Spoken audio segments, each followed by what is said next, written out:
Boa noite, pessoal. Eu sou a Jaqueline Furacão. Vocês não estão me reconhecendo porque eu não estou montada hoje. Acontece que um furacão passou aqui pela cidade de Campinas. A gente teve que aproveitar a oportunidade e saiu correndo, não deu tempo de fazer a montaria. Mas eu quero dizer que eu não preciso estar montada para mostrar que eu sou uma drag, porque a drag está aqui dentro, né? A drag, ela está aqui. E hoje a nossa convidada especial vai falar um pouquinho sobre esse tipo de coisa com a gente. Hoje também eu conto com a presença da minha grande amiga Amara Moira. Olá, tudo bem? Do E Se Eu Fosse Puta. Muito feliz de participar e todo o nosso foco na nossa convidada. Então, a primeira pergunta que eu tenho que fazer para ela, a Índia pode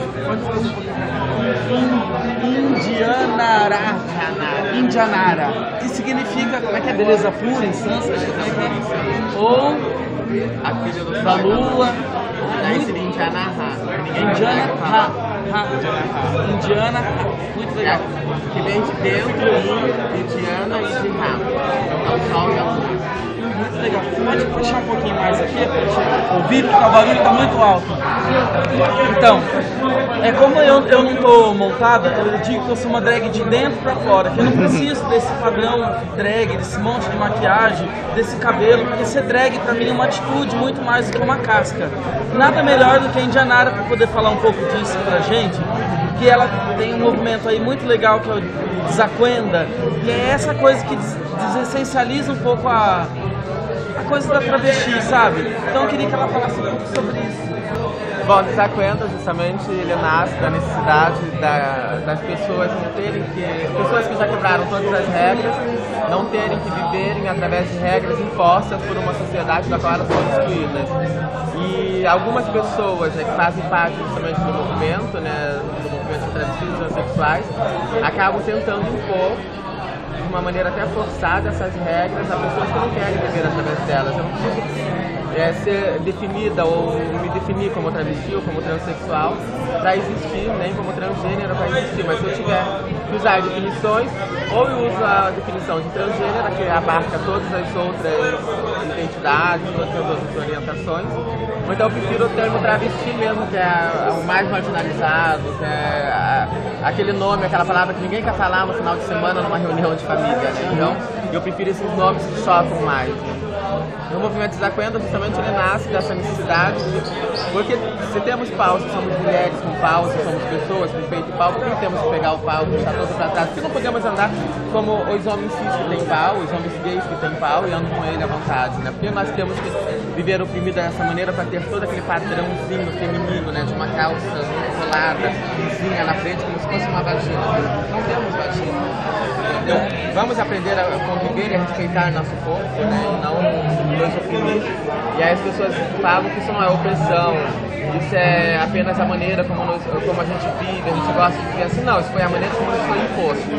Né? Que se tivesse imposto também, que viver com o pau de lado era o legal, porque foi grande para as pessoas, a maioria viveria. Pra mim, eu faço muito número de circo, eu sou de circo, faço tecido, trapézio, e aí a roupa colada ela é fundamental para essa atividade. Então eu estou sempre com o corpo muito marcado. Pra mim é horrível ter que aguentar, sabe? É a parte pior. Eu entro no camarim, vou lá, passo a fita, esparadrapo, etc, não deixo volume, subo, faço o número, chego no camarim de novo, assim que termino o número, a primeira coisa que eu faço é a tesoura. Dói muito, mas a gente tem que aprender bem, assim, sabe? Pra mim é fundamental. Algumas vezes que eu tenho saído montada, eu faço isso. Eu deixo o volume. Aí todo mundo fala, sabe? Cai em cima de mim também. Como, você tá seguindo o padrão, etc. É horrível. Acho coerente, né? Pessoas justamente que quebram todas as regras, né? Quererem impor padrões aos outros, né? Então, mas você sabe que pra drag queen é uma coisa, né, super complicada, porque a drag ela é vista às vezes como aquela que exalta o feminino, né? O padrão de beleza feminino. É como se ela fosse uma caricatura. Uma caricatura do feminino. Então é muito difícil você encontrar um lugar que seja imbatível aí, sabe, como drag. É super complicado. O que você pensa, assim? Eu acho que mais drag até é mais fácil fazer o movimento Desacuenda, né? Agora você tá tentando usar barba. Sim, tem no Rio. Tem o pessoal do Dragice, né? Que é um pessoal até que vai está pedindo aí doações para conseguir gravar o dia a dia de pessoas drag, mas assim, no seu trabalho, casa, na família, etc. E essas pessoas não estão, tem algumas que não tiram barba, tem bigode, eu achei assim, achei super interessante, porque mesmo para as pessoas trans, para as mulheres, definidas como mulheres trans, né, essa história de tirar a barba, todo tempo tentar com o rosto visível, sem marcas, eu conheço meninas que chegam a cortar o rosto, entendeu? Outras que se recusam a sair, quando estão nesses dias, assim, que tem que esperar determinado tempo para a barba crescer para conseguirem retirar bem, sabe? Então, se recusam a ter uma vida social. Eu acho que você tem que começar justamente a mostrar que você existe além disso, que você é uma pessoa, independente da marca de barba, sabe? Independente da roupa que você usa, em primeiro lugar você é pessoa e ser humano. Você tem que ser respeitada assim. O teu direito não acaba onde começa o meu, entendeu? Direitos, eles têm que ser para dar liberdade, e a liberdade, ela nunca vai ser opressora, ela nunca pode ser opressora. Então temos que ser livres para viver em sociedade, então temos que respeitar as pessoas. Imagina, é como seria, né, visto do ponto de vista esquisito se viessem aqui um monte de homens árabes, né, todos com aqueles vestidões e tudo, sabe? Como eles se sentiriam maltratados aqui? As mulheres africanas com seus turbantes, como se sentiriam maltratadas? A sociedade começaria a olhá-las como pessoas que se vestem de maneira esquisita. É assim que as travestis transexuais são vistas, que as drags são vistas. Pessoas que se vestem ou de maneiras exóticas ou de maneiras esquisitas. E esquece que na realidade a roupa, todos nós vivemos travestidos, porque a roupa não é natural, não. Todo mundo performa o tempo todo. Justamente, Só nossa a gente que está performando o feminino. Nascemos todos pelados. Vamos ser natural? Ah, vamos ser natural, vamos mandar todo mundo pelado. Tira a roupa e dá todo mundo pelado. Que é quando eu falo que, quando eu chamo polícia, alguma coisa que falo, você é homem, aí eu tiro o peito pra fora, eu não faço certeza. Legalmente, nos meus documentos, eu sou homem. Né? A sociedade, a própria polícia que eu chamei pra me defender, tá falando que eu sou homem. Então nada mais justo que em um local público onde os homens andam sem camisa, eu posso fazer o mesmo. Então por que nesse momento... Tem que prender todos os homens que estão sem. Então tem que prender todos os homens que estão sem camisa. Então nesse momento eu tô quebrando uma regra, né? Então nesse momento eu sou travesti, eu não posso dar o peito pra fora, ou nesse momento eu sou mulher e aí as mulheres não podem. E certo pelo fato de eu ser mulher, isso quer dizer claramente que homens e mulheres não são iguais perante as leis brasileiras. Vou passar a palavra para minha amiga Mara, ela tem uma perguntinha bem legal para fazer. Vai lá. Então, recentemente eu criei uma página no Facebook, E Se Eu Fosse Puta, para refletir um pouco sobre as minhas tentativas de ir pra rua e de viver um pouco desse dia a dia e de ganhar um dinheiro também, com certeza. E foi um fracasso retumbante, assim, sabe? Eu consegui passar 5 horas lá no frio, tava muito frio no dia, consegui, poucos clientes pararam, poucas pessoas pararam para conversar e eu travava, não conseguia falar com eles direito, poucas propostas concretas, uma ofereceu R$20, queria aquele sexo completo que eu desse, comesse, chupasse, aí eu não consegui, sabe? Eu fazia, sei lá, fazia algum tempo já que eu não transava, e aquela ia ser a minha primeira vez. Aí eu decidi que não era a hora. Primeira vez com mulher trans desde que me assumi, claro. E aí eu queria saber da Indianara como se começa e como foi o seu começo na prostituição. Sim, eu sempre falava, ser travesti tudo bem, puta jamais. Então, quando eu saí de casa justamente com todas as minhas qualificações profissionais, como chefe de cozinha, cozinheira, pizzaioli, etc., ninguém me dava trabalho. Então eu teria que sobreviver de alguma maneira. Né? E eu dormi na rua, tudo, até ir para a prostituição realmente. Encontrei, né, nas prostitutas justamente uma acolhida, né, nas travestis prostitutas uma grande acolhida. Mas assim, na realidade, a minha primeira vez foi super complicada, era muito difícil, assim, era algo que eu sempre falava. Então pra mim era como se eu estivesse me violentando, entendeu? Violentando algo, eu falava que eu nunca ia ser, que era puta, né? Era tudo que falavam de ruim, tudo que falavam das putas, eu nunca queria ser vista daquela maneira. E aí, bom, enfim, a minha primeira vez, antes de acontecer realmente a primeira vez como prostituta, foi muito traumática. Mas depois que eu recebi o meu primeiro cachê, eu falei bem assim, era todo esse problema. Então eu vi que na realidade eu tinha uma visão da prostituição que me foi imposta, não era a visão realmente do que eu vivido, que eu convivi com aquelas pessoas. Então, cada vez que eu me recusava a dizer que eu era prostituta, quando eu falava que eu era profissional liberal, quando eu falava que eu era autônoma, aí sim eu me sentia como uma farsa. Eu não estava sendo honesta com pessoas que me acolheram tão bem, entendeu? E num local onde eu já não via que não tinha nada demais, que era apenas sexo pago. Como eu falo, todo mundo faz sexo, né? Só as pessoas assexuadas é que não fazem, ou as pessoas que não o fazem por opção. Mas todo mundo que faz ou de graça ou paga. Qual a diferença? Eu sou muito viciosa.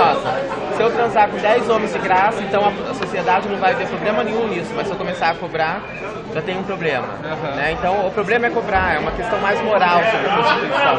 Então depois que você consegue passar por essas questões, entendeu? E ver que na realidade é só sexo pago, você vai em frente. Depois de um tempo você aceita realmente como teu trabalho. Eu aceitei como meu trabalho, porque eu via que eu podia estar transando de graça com vários homens, mas eu estava transando de graça com vários homens e ganhando pra isso, né? Então eu ainda tinha uma vantagem, porque quando você sai gratuitamente com alguém, também não é garantido o gozo. Você está saindo pela primeira vez com uma pessoa, você não sabe como vai. A pessoa pode até te atrair fisicamente, mas você não sabe se realmente vai ser prazeroso a ponto de chegar a um orgasmo, um gozo, algo assim, né? Na prostituição, a vantagem é que se eu não chegar a gozar, a ter esse prazer, ao menos eu vou ter o prazer do dinheiro que vai me dar outros prazeres. Então, depois de um tempo, passou pra mim. Então hoje eu gosto de me definir como uma puta assessora parlamentar. Não que eu seja a melhor assessora parlamentar do Jean, mas porque antes de ser assessora eu sou puta. Levo isso com o maior orgulho, hoje sem problema nenhum. Então a minha primeira vez foi um pouco difícil, mas depois é como a primeira penetração, entendeu? A primeira é difícil, depois que tá dentro... É fácil. Janara, e aproveitando esse assunto, o que você pensa sobre a Lei Gabriela Leite? Então, conta a sua história com essa lei aí. Então, o PL Gabriela Leite, ele é um PL que foi discutido com a Rede Brasileira de Prostitutas, né, que é uma rede organizada no Brasil, com mulheres de todas as regiões do Brasil, né? Essas mulheres se organizaram em redes, depois dos anos 80. A gente chama de a nossa musa, né, ou a nossa chefe, né, Gabriela Leite, né, que morreu ano passado. E a Gabriela, pelas questões do HIV e tudo, então essa rede se reuniu primeiro para políticas públicas na área de prevenção e tudo para a sociedade, né? E aí viu a necessidade de se criar leis que regulamentassem a prostituição. Primeiro foi o debate sobre o Código Brasileiro a classificação brasileira de ocupações, né, 5198-5, que acabou sendo aprovado, né, gerou todo um debate, mas foi aprovado. E depois, então, foi o PL Gabriela Leite, que era o PL de regulamentação da prostituição, e uma homenagem à Gabriela. As pessoas imaginam que o PL parece que ele saiu da cabeça do Jean. O Jean acordou e hoje eu vou regulamentar a prostituição. Não foi bem assim. Foi um acordo entre ele e a Gabriela. Então, eles decidiram, a Gabriela estava se candidatando a deputada federal, o Jean é deputado federal. Então, eles entraram em acordo que aquele que passasse, se os dois passassem, ótimo, eles se apoiariam mutuamente. Mas se um deles não passasse, quem fosse eleito levaria e defenderia a pauta do outro.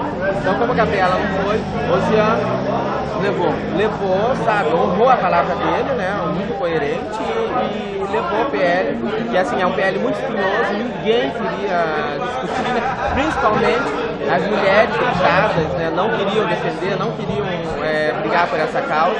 Então eu acho muito ridículo, né? A palavra mais correta é essa, de algumas feministas radicais quando elas dizem que o Jean silencia a voz das mulheres. Ele foi o único que deu voz às prostitutas. Ele foi o protagonista disso é a própria Gabriela Leite, né? Ele foi o único que levou, sabe, fez ecoar a voz das prostitutas no Congresso. Como ele silencia a voz das pessoas, sabe? Então, vá primeiro conhecer o PL, vá conhecer a história do PL Gabriela Leite. Não critique, não seja contra, porque você pode até debater, você pode não estar de acordo com ele, mas você não pode ser contra que ele não seja aprovado, porque isso é negar direito a mulheres, entendeu? E negar direito também a homens, porque quando se fala que a prostituição é algo somente de mulheres, você está tornando invisível a prostituição masculina que existe aí nas saunas gays, entendeu? Por falar em desacordo, uma outra opinião que eu ouço quanto a essa lei é que estaria dando poder para as cafetinas. Essa lei ela está contribuindo para a opressão na prostituição. O que você pensa sobre a regulamentar a exploração das cafetinas? Na verdade, o que eu ouvi falando foi que uma prostituta, se ela quiser contribuir para o INSS, ela pode já ter algum benefício social que essa lei garantiria a ela. Então, qual seria para a prostituta que se prostitui o grande benefício da lei? Porque para a cafetina a gente vê, para a cafetina, para o cafetão, a gente vê claramente qual é. E a gente não pode ser hipócrita também de negar essa possibilidade para essas pessoas, sabe? Então, continuar considerando isso como um trabalho legal, porque continuar considerando a cafetinagem como simplesmente exploração sexual, quando nem sempre ela é. Mas, e com relação à prostituta em si, quais são os grandes benefícios que a prostituta em si ela ganha com a regulamentação? Então, é justamente isso. É o contrário, na realidade. A aprovação do PL Gabriela Leite, ele não daria mais poder aos cafetões e cafetinas, ele retiraria esse poder. Porque cafetões e cafetinas só existem justamente porque a sociedade tem uma visão da prostituição que ela é ilegal, quando na realidade ela nunca foi ilegal no Brasil. Ela já chegou até a ser regulamentada de certa maneira. Ela nunca foi ilegal. Hoje podemos sim pagar, já ter o benefício do INSS, mas a nossa rede de prestadores de serviço toda é criminalizada. Então, por exemplo, se hoje eu me prostituo nesse bar e a polícia chegar aqui e resolver fechar o bar porque ele incentiva, porque ele facilita a prostituição, a exploração sexual de pessoas, a cafetinagem, o turismo, etc. Amanhã eu vou trabalhar onde? Vou voltar para as ruas, onde é mais perigoso. Então também, eu que não gosto, por exemplo, de trabalhar na rua, quem não gosta de trabalhar na rua e quer trabalhar nos prostíbulos, não vai poder. Esses lugares são criminalizados ou têm que existir na ilegalidade. Quando sabemos que eles existem, a polícia sabe onde eles existem na ilegalidade, mas a não aprovação do PL, na realidade, só beneficia quem se aproveita das pessoas, quem se aproveita dos donos dos prostíbulos, como os policiais, que fazem essas redes de milicianos, entendeu? Que cobram dessas pessoas que exploram, prostitutas que exploram, os donos dos prostíbulos, as donas, suborno, corrupção, e todo mundo sabe onde está. Onde estão os prostíbulos, todo mundo sabe onde as prostitutas se prostituem, entendeu? Por que não regulamentar isso? Por que sermos hipócritas? Então preferimos ver esses lugares na ilegalidade, sabe? Mas essas pessoas exploram, não são acordos que nós fazemos com essas pessoas, sabe? O salão de cabeleireiro, as pessoas que trabalham como cabeleireiros no salão, fazem acordos entre os salões, ou pagam diária, ou pagam até 50%, as manicures têm que pagarem até 70%, sabe? Tem uma quantidade de unhas e tudo para fazer, entendeu? Tem tudo isso, tem toda essa questão, porque só na questão da prostituição é que tem que ser criminalizados os nossos prestadores de serviço, é isso que nós não queremos. Então, não regulamentaria cafetões nem cafetinas, apenas regulamentaria uma rede da qual nós já nos beneficiamos. Então, o benefício para as prostitutas justamente seria esse. O direito seja respeitado, você não tem que ter quantos clientes tem que ser imposto para você fazer, não tem a história de carteira assinada que o pessoal fala, nem cotas, nem nada disso. Não vai ter férias, não vai ter nada, né? Porque é um trabalho mais específico, entendeu? É diferente, porque você vai ser regulamentada, mas da mesma forma que vai ser regulamentado, você vai continuar mantendo a sua autonomia, entendeu? Então a tua autonomia sobre quando você tira férias e quando você não tira já é tua. Então, isso não vai ser retirado de você, entendeu? Que é diferente do trabalhador de carteira assinada e tudo. O trabalho da prostituição, ele tem regras que são específicas dele, entendeu? O trabalho sexual, ele tem regras que são específicas desse trabalho, que não pode ser comparado a nenhum outro trabalhador autônomo, nem a nenhum outro trabalhador regulamentado pela CLT. Pessoal, essa foi a nossa entrevista com a querida Indianara Siqueira, ela, a própria, a Alves, a Siqueira, a Sofia, a Fênix. Ela passou aqui por Campinas, a gente não pôde perder essa oportunidade de investigar um pouco sobre o pensamento dela. Eu queria agradecer a minha amiga Mara e muitíssimo a Indianara por ter concedido essa entrevista maravilhosa. Obrigada a Campinas, Unicamp, pela oportunidade de estar aqui. E venham outros debates e outros dias como esse, entendeu? E no final, como sempre dizia a minha grande musa Gabriela Leite, que seja sempre regado a cerveja. Né? Vamos lá, um brinde. Um brinde. Uhul! Um beijo. Brinde copo plástico, estudantes.